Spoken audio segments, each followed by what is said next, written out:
Good morning, everybody. This is Matt from Matt's Generator Maintenance, also known as GenMan, my YouTube handle. I am in the Sierra foothills. I wanted to show you a little bit of the devastation that we had. We had a snowstorm for, I don't know, I think it was 3 days or so, and we got upwards of 4 feet of heavy snow. Knocked down trees everywhere, as you can see, and the power was out for quite some time. Just a mess. Now that the snow's melting, you can see the trees, all the damage, all the tops just snapped off these guys. So the power was out for quite some time. I am here today to do a Schedule B service on this generator. It's a Generac whole home generator, 22 kilowatt. It doesn't have the badge on it, but I do know it is a 22 kilowatt. How I can tell? For one, 100 amp circuit breakers. Okay, so this generator, if you look at the right hand side of the generator, it's got an orange light and it's got a green light. An orange light on one of these generators is pretty much a check engine light. So if you come over to your control board, I know it's dark, but if you come over here, I lit it up. You can see it says ready to run, service Schedule B. I'm going to do that service today. It's a oil change. If you look in your manual, you'll see what it is. It's an oil change. You change filters. We're going to check the air cleaner. We're going to do a load test on the battery and a valve adjustment. And so we are going to do that. So in order to clear this code, just hit enter. It's going to ask you if you've performed that. You hit enter. Yes, I performed it. Cleared the code. No yellow light. Okay, so I'm going to get started on this Schedule B service, and I will show you guys a few things about that. While I'm here, I'm also going to show you one more thing. You know, I try to scroll through these guys, if I can see this guy. A lot of people don't really know what to do with these things. And you can scroll around. Sometimes you'll get a low battery light or inspect battery. So you can actually look at it through your control board. Scroll around until battery is flashing. This is up and down arrows. It doesn't matter which ones you use to scroll through your computer. Use either one. Once you get to the highlighted or flashing icon, hit enter. Battery condition good.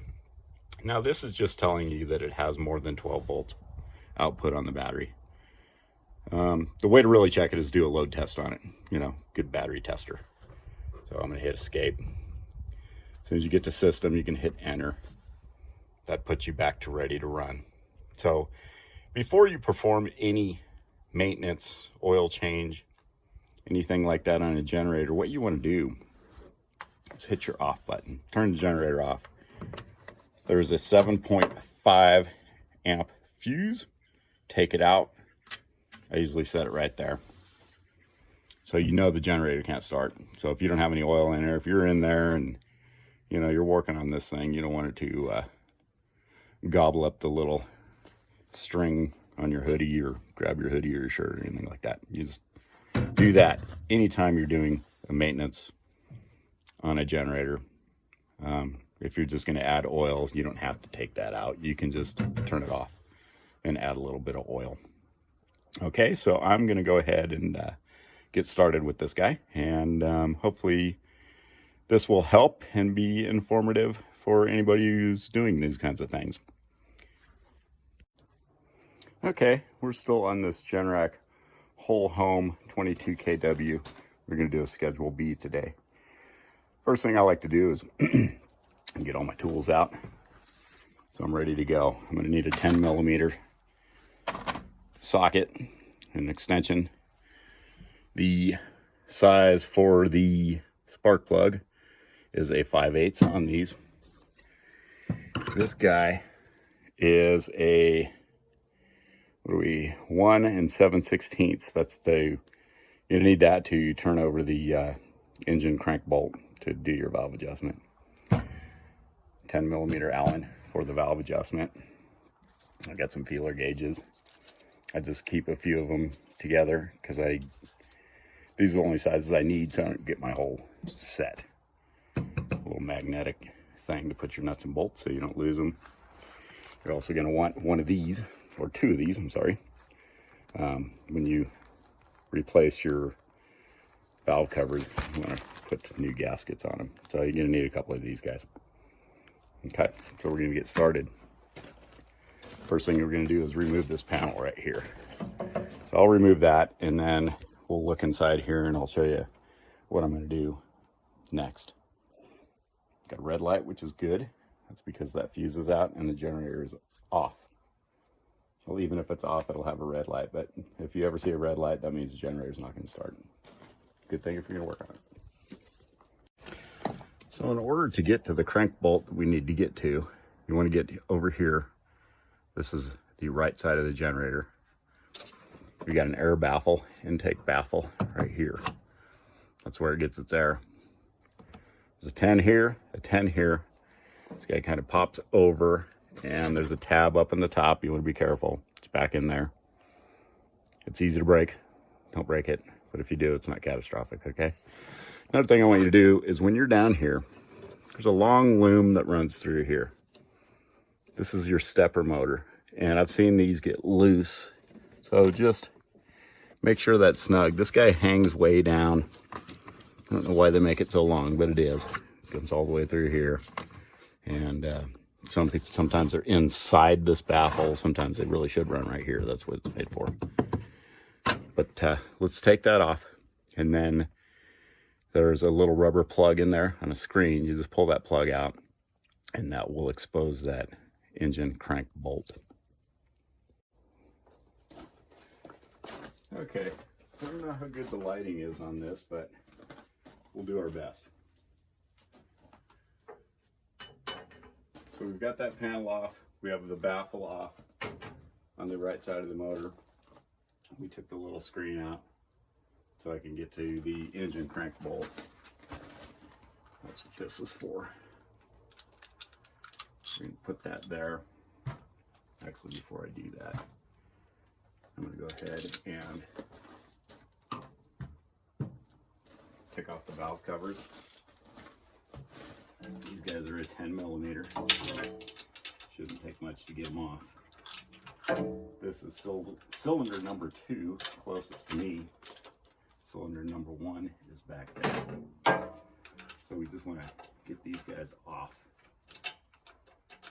Usually they come right off real easy. If they don't, you can use just a dead blow hammer, something soft, rubber mallet, and just tap them and they'll pop off. So I just like to loosen all of this, like so.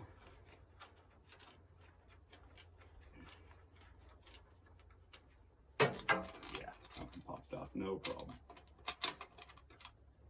Gaskets still look good, but we should replace those. Do the same thing back here. Pop all these 10mm off. Do the back one first if you have a bad back, because you are bent over a lot doing this. So get yourself comfortable as you can. Hopefully you can see what I'm doing. Probably blocking the camera, but I mean, if you're doing this kind of thing, I would imagine you kind of know what you're doing with small engines.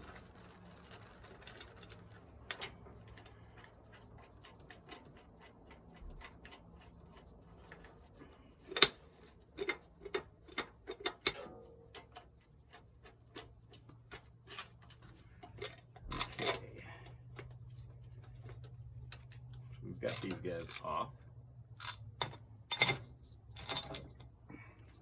Okay, so remove the spark plug wires. We're going to remove the spark plugs. When you reset those, torque them to 18 foot-pounds. Spark plugs don't need to be real tight. People think they do, but if you strip the head, it's really a pain in the butt. The color's good on that. Dark, not too dark, just right. Take this guy off too. A lot easier to get to the spark plug once you take the valve cover off. This makes it a little easier to get to. So we're gonna get this guy out.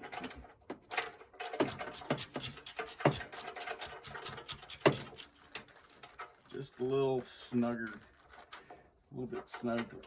There it goes.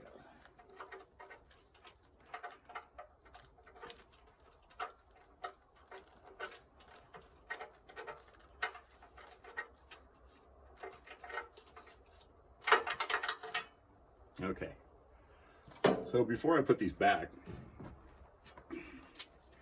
I usually put a little bit of anti-seize, just a small amount on the threads to keep them coming in and out easy.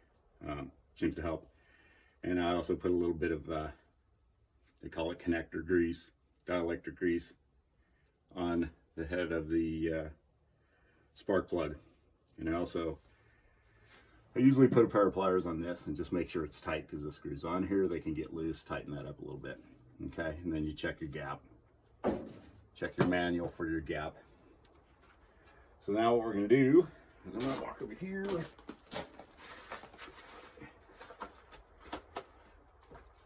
And grab my valve adjustment tool. It's this. It's a zip tie, cable tie. Just cut one end off of it. Works great. It's non-metallic. Can't break off in your cylinder head. You don't want that. So now we're going to get the big socket, and we're going to turn this engine over clockwise from this end of the engine. I've seen people dismantle this side, which would be the left side, and get to the rotor bolt, which is on the other side of the fan on the left side of this generator as you look at it. You can do that, but you're going to have to turn the engine over counterclockwise. You really want to be able to turn it over clockwise to do a valve adjustment. I wouldn't do that, just because that bolt is holding that fan and your rotor onto the engine, and it's torqued to 30 foot-pounds, and you really want to leave that value at 30 foot-pounds. So if you do it this way, you're going to make sure that you don't loosen up that bolt or tighten it or anything. So it's better to do it this end. This is the way Generac wants you to do it. So I'm going to come in here. I'm going to put this guy on, and I don't know how much you guys can see. So you turn the engine over clockwise. I'm looking at cylinder number 1 back here. The exhaust valve just went down. Back up. Now goes down the intake. So the piston, when it comes up this time, it just sucked in fuel if it was running. Now it's going to come up on the compression stroke. I'm going to slowly turn this engine bolt until I get to top dead center. Real nice and easy. Okay, there it is right there. This is not moving up any higher, and I stop before it starts going back down. So we're at top dead center right there. So when you get there, you want to adjust these. I can see that exhaust valve's really tight. I'm not even going to try to put a feeler gauge in it. Want between 2 and 4 thousandths on these. So I use a 3. These are getting hard to read. Might be time to color coat them. Okay, there's my 3 thousandths. I'm going to check the intake. It's loose. It just flops around in there. So I'm going to tighten up this intake valve a little bit. And the exhaust valve's very tight. So we have a 10 millimeter Allen, 13 millimeter wrench. We're going to get this 10 in here. Okay, and we're going to loosen up this jam nut down here, which is 13. So just loosen that guy up a little bit. They're fairly tight. So I'm going to back up this 10 millimeter just a little bit, and then I'm going to retighten it. You can try to check the valve, the rocker gap when this is loose, but as soon as you tighten that jam nut up, it loosens the valve. It loosens this gap a little bit more. So it's better just to tighten it before you check it again, because that value will change, or that measurement. So there's the 3 again. Still not quite there. I like to have them dead on if I'm going to take the time to do this. Let's do them right. You know, it can get frustrating. You go back and forth a little bit. I've done it more than once, so you get better at it. You get a feel for it. I'm going to back that guy just about right there. Just a little bit at a time. Just do baby steps. You don't need to do a ton. Tighten that up pretty good. We've got our 3. Okay, that time I went a little further than I wanted to go, so I'm going to go, like I said, be patient. Take your time. Sometimes you nail it the very first time, sometimes not. So you just be patient. Maybe put on some music, do whatever you need to do. So I'm going to move it just a hair forward. Tighten that jam nut. You don't have to go crazy on the jam nut. It's just keeping it from moving. It's not, it doesn't need to be really super tight. Okay, so that's perfect right there. I'm sure you probably can't see that because it's kind of dark over here. But that 3 just glides through there like butter. That's what you want. To me, that is a perfectly adjusted valve. Okay, so now I'm going to do the intake, which I can see is loose. I want that a little tighter. So you just repeat the same thing. Do the same thing that I just did on the exhaust. So get your 10 in there, and we're going to loosen it up a little bit.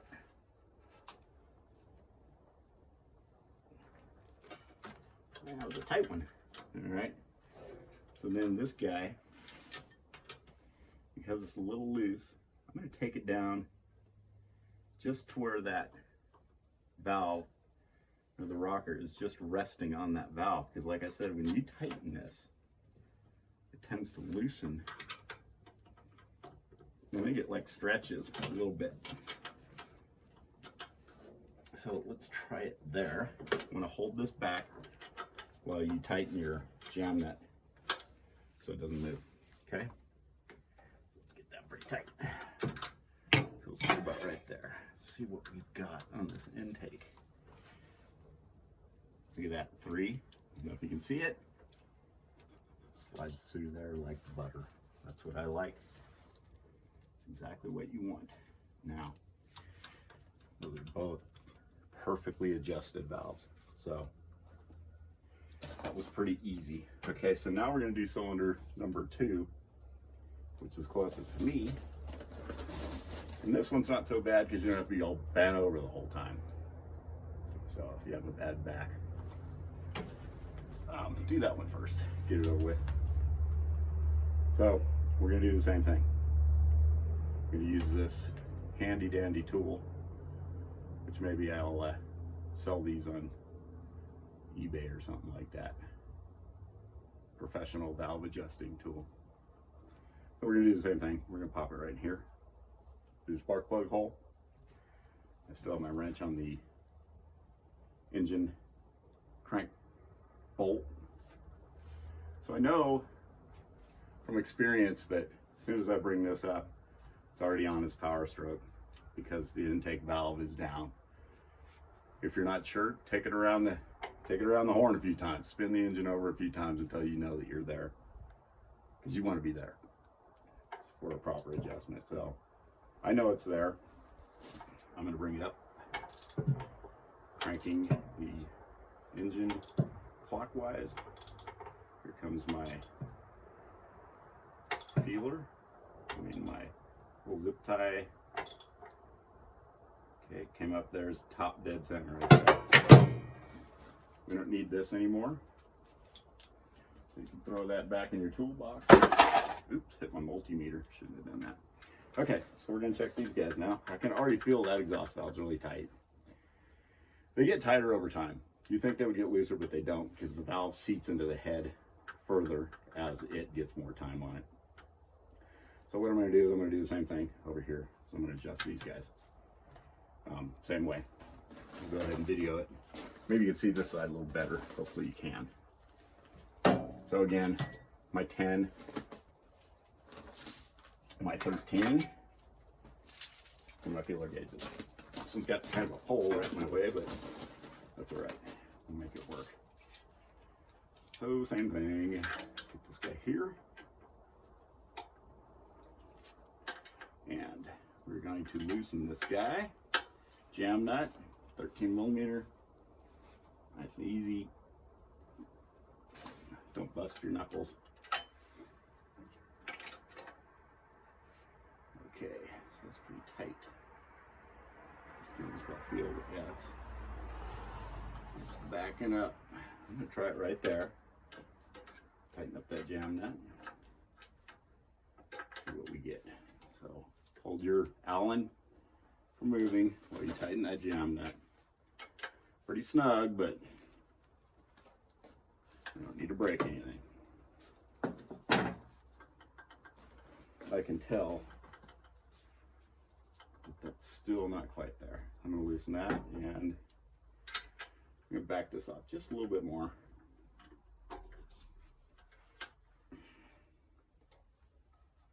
Loosen that, crank that back just a little bit. Just a little bit. Tighten that, oops, tighten that jam nut back up. See what we've got now. Okay, let's get our 3.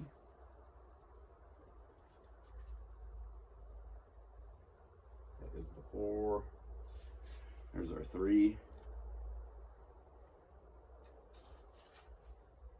So you want to wiggle this guy around a little bit when you slide it in there, because it can kind of bind a little bit. So there's my 3.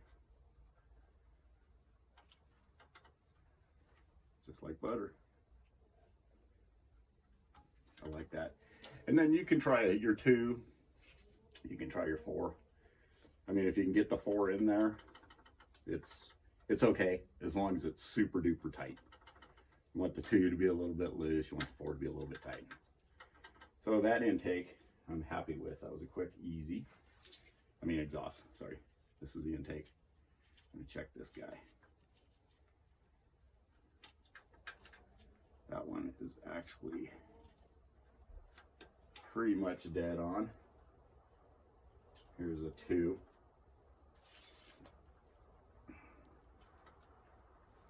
Yeah, 2 just glides through there. So that one is good. We're gonna leave that one the way it is. And this one, we'll put the 2 in it. Just glides through there. Nice, loose, easy. So there you go. Get to where you can kind of feel them if you do this a few times, and you can tell if you're close or if you're not. So that is a valve adjustment on a 1 liter or a 999 cubic inch Generac V-twin. So I'm going to go ahead and do everything else in reverse. So you saw what I did.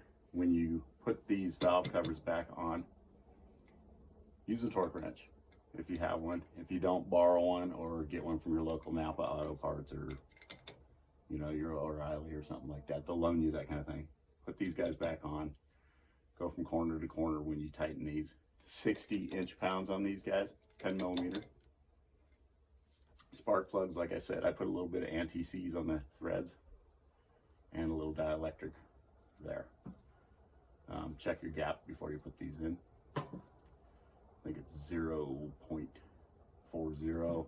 Check your manual.